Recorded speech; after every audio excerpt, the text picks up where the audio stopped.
Who would have thought that a little calf injury would cause as many problems as it's caused Joe Burrow and the Cincinnati Bengals so far this season? Unbelievable. Happened very early in training camp.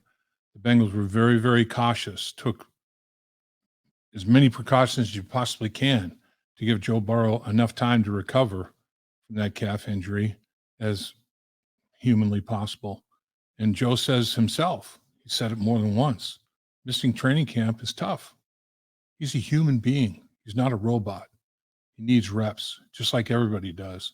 And not getting those reps hurts. And he knows it hurts. And it hurts his performance. Not only not getting reps, but he's not 100%. The more people that I talk to about these calf injuries, the scarier it gets, honestly.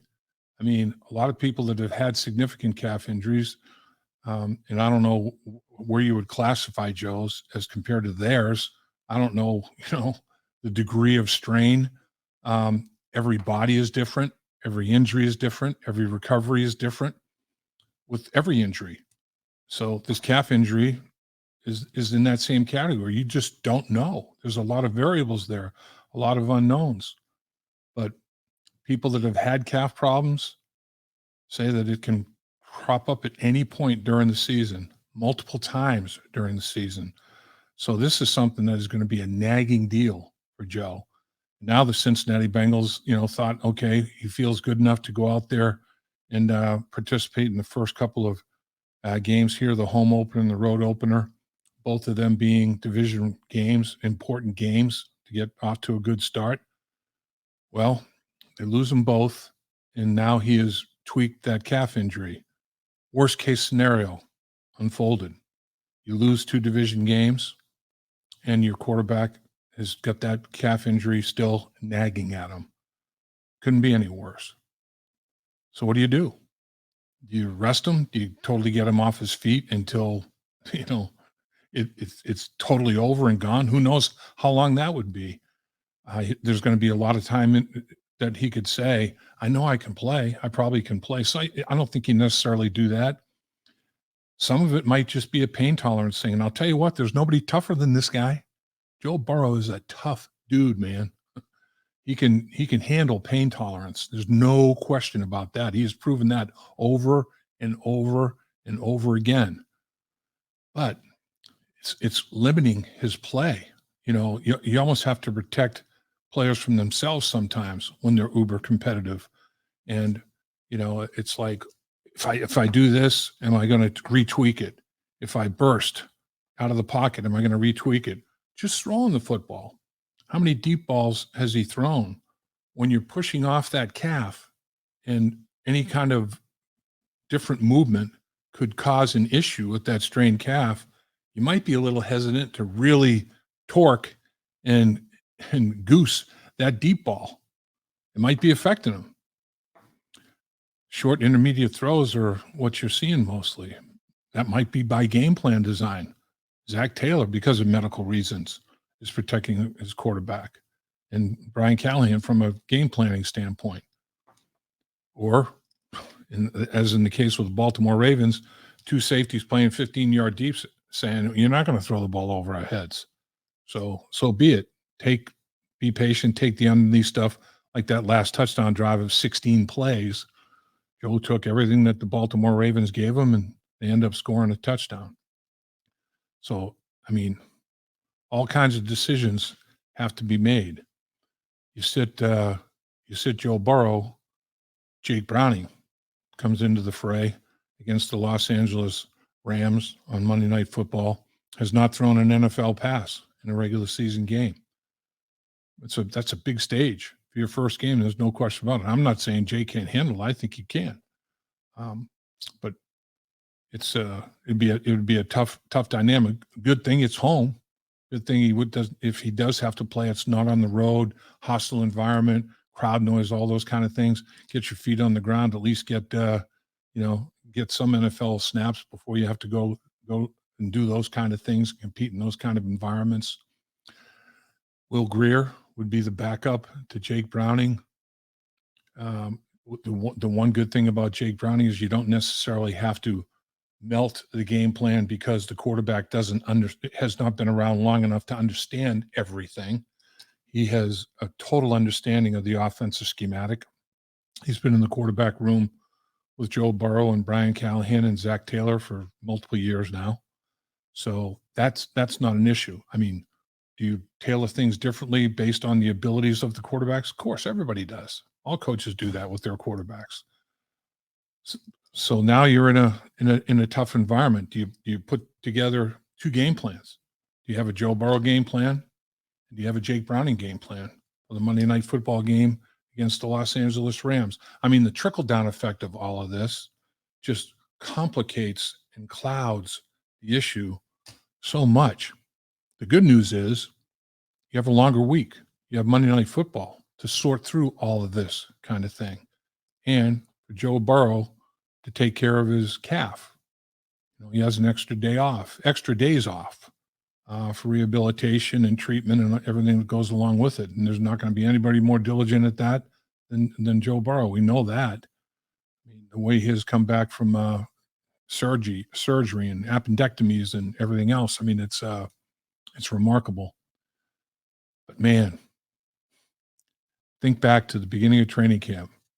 Man, Joe's going to finally have a full training camp. This is awesome. First time ever Joe's been in the early stages of training camp.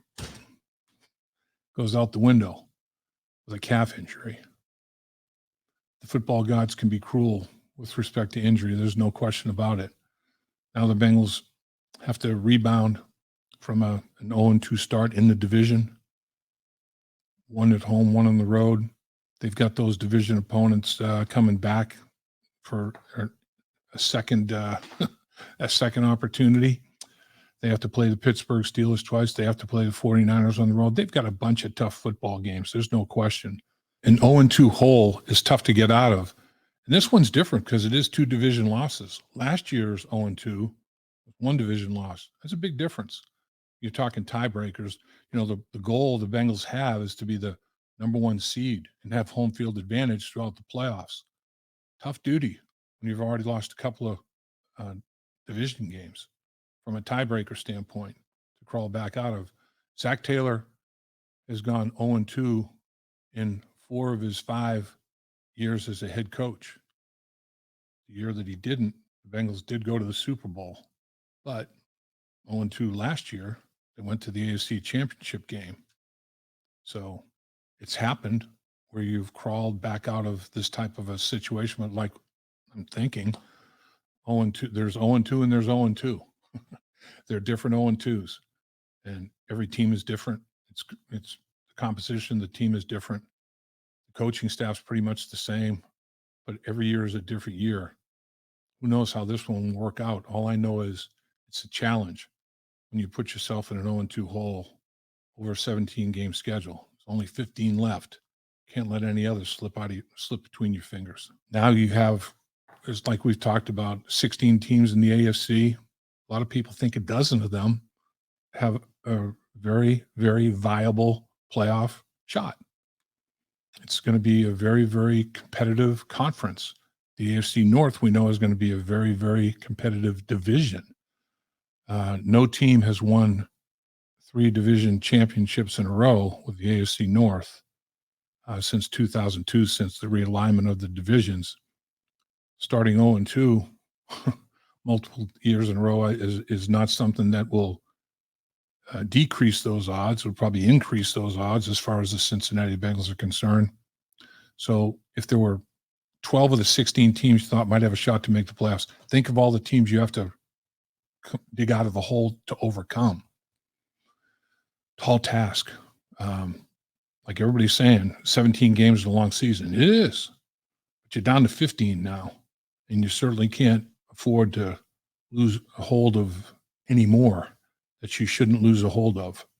So this game becomes vitally important to the Cincinnati Bengals, this Monday Night Football game against the Los Angeles Rams. And the Rams, I mean, some crazy numbers. The Los Angeles Rams, 14 draft picks, 12 made the team, 5 on offense, 6 on defense, 1 on special teams. They signed 26 undrafted rookies. They lost 20 players to free agency, 20 players left in free agency. I mean, Sean McVay himself was considering television for the second offseason in a row. There was a lot of uncertainty with respect to this organization. They went 5-12 last year. They lost 6 in a row down the stretch of the season. They finished 2-9 on that season to go 5-12. The worst year by a defending Super Bowl champion in NFL history. But Matthew Stafford's back. He's not a jugs machine anymore, but he can still bring it. The dude can throw the football. They're amongst the league's best in throwing the football. We'll have a lot more to talk about with respect to the Rams and the Bengals. Check out our Keys to the Game podcast. It'll be coming up here. Dave Lapham here, and every day I am grateful for my experience to have played professional football.